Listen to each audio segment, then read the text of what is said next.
Born on a mountaintop in Tennessee, green estate in the land of the free, raised in the woods, so he knew every tree, killed a bear when he was only 3. Davy Crockett, king of the wild frontier. Well, we can't all be kings of the wild frontier like David Crockett, but I can tell you one frontier that we can be kings or queens of, and that is the production possibilities frontier. So what I'm going to do is I'm going to draw that using paint. You could use Adobe Illustrator if you want, and then we'll talk about what it means and how it applies and what are some interesting concepts associated with it. So let me jump in. I'm going to share my screen, go to paint, and all I'm going to do is click my line tool over here.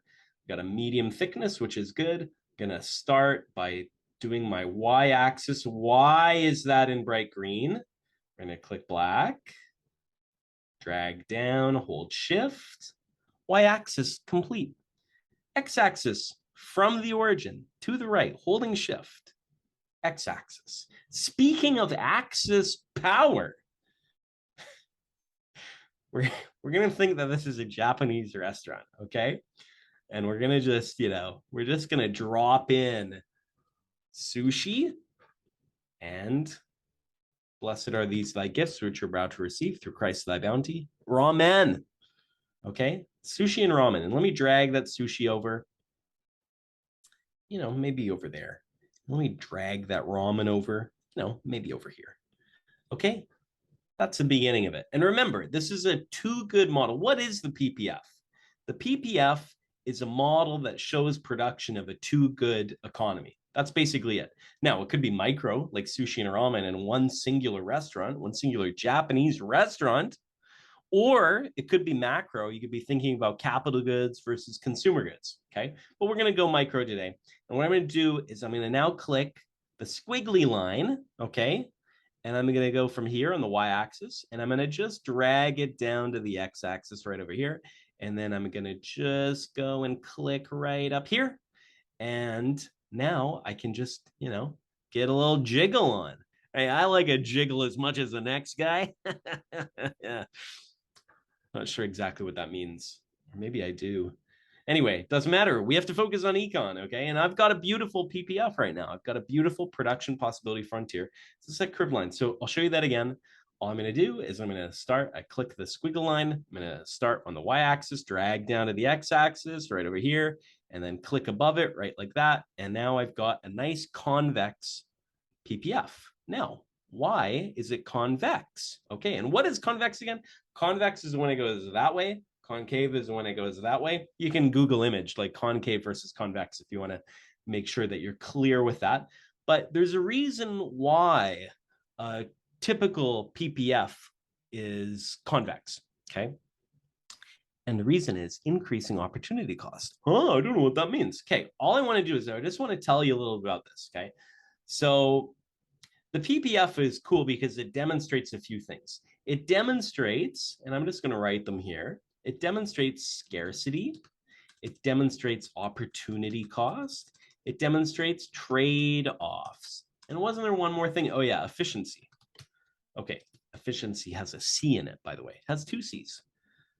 And so what I wanted to highlight is that in some economy, and let's say it's this Japanese restaurant, and now you're going to see why I had bright green selected, I can have some allocation of goods produced, right?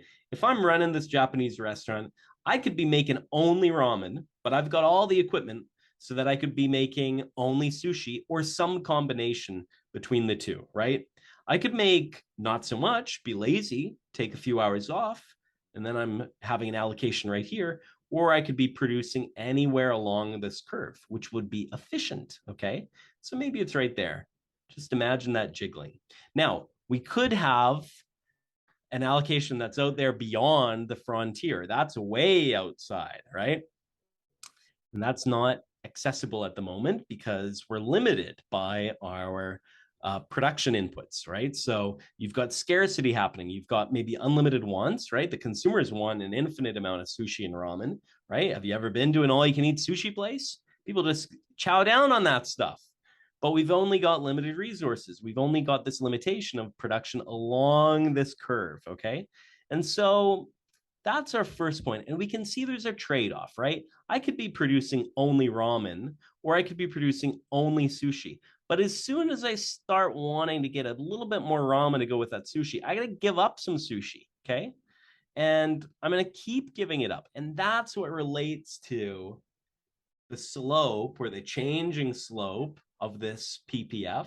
That's what relates to the fact that it's convex, because the opportunity cost, the value of the next best alternative for gone, rises. Okay, is that too much to take in? I know. Well, maybe you got to play it on slow mode, okay? Let's see if I can show you this numerically in a sense. Now, I'm not sure if this is going to work, but I'm going to just write, let's do this. One, oh, geez. 1, 2, 3, 4, 5, 6, and 7. You know, don't want to interrupt that ramen over there. Let's align that. And then over here, let's do 7, 6, 5, 4, 3, 2, 1. Happy New Year. And I'm just going to drag that down a little bit. You can notice how less loud and exciting I am when I'm trying to, just get the math right? Basic numbers, 1 to 7, not even 1 to 10. And what you'll see, and let's just draw a new little circle here, okay, a new resource allocation, right? So if I start here and I'm producing like 8 units of sushi, that means I get basically 0. Oops, sorry, let's fix that. Let's move that over a little bit. If I'm producing 8 units of sushi, and then I go to 1 unit of ramen, I got to give up like 1 unit of sushi. And then if I want to go to another unit, right, I want to have 1 more bowl of ramen, then I'm still like, I'm not even really giving up 1 unit of sushi.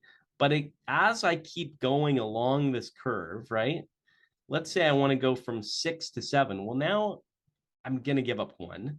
But now if I want to make like the 8th unit, I'd have to give up like 2. And then maybe the 9th unit, I'd have to give up 3. So the opportunity cost increases. Geez, that's really hard to show, okay? But anyway, the point is the opportunity cost increases. That's why it's convex. However, we could do something like this, okay? I just take a straight line in black, and I drag down, and now I've got constant opportunity cost. Okay, so in that case, you'd be going from, and try to do this quickly, you'd be going from 1 unit of sushi, right? So 7 units of sushi down to 6, I get 1, right? I get 1 unit of ramen, and that relationship stays constant.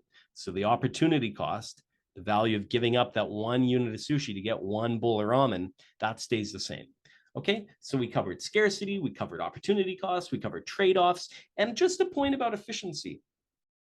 Anywhere along that curve, any resource allocation along that curve is going to be an example of something that is efficient. Again, just to repeat myself, anywhere along here is efficient because you're maxing out, right? Let's say you've got, 14 hours in a day, you're producing 14 hours, or maybe, I don't know, 8 hours. You're only producing 8 hours worth of sushi, or you're producing 8 hours worth of ramen, right? You're doing at your max. But let's say there's 8 hours in a day and you only produce like two rolls of sushi or 2 bowls of ramen. Well, then you're not working very hard. You might want to fire that chef, right? And conversely, you can't make 14 of each in an 8 hour, right? You can't do 14 hours of work in an 8 hour, day, maybe, unless you're super hard working. And those Japanese, they sure like to work hard. Okay. So anyway, maybe we'll leave it there. The political correctness, it's not my strength. Okay, bye.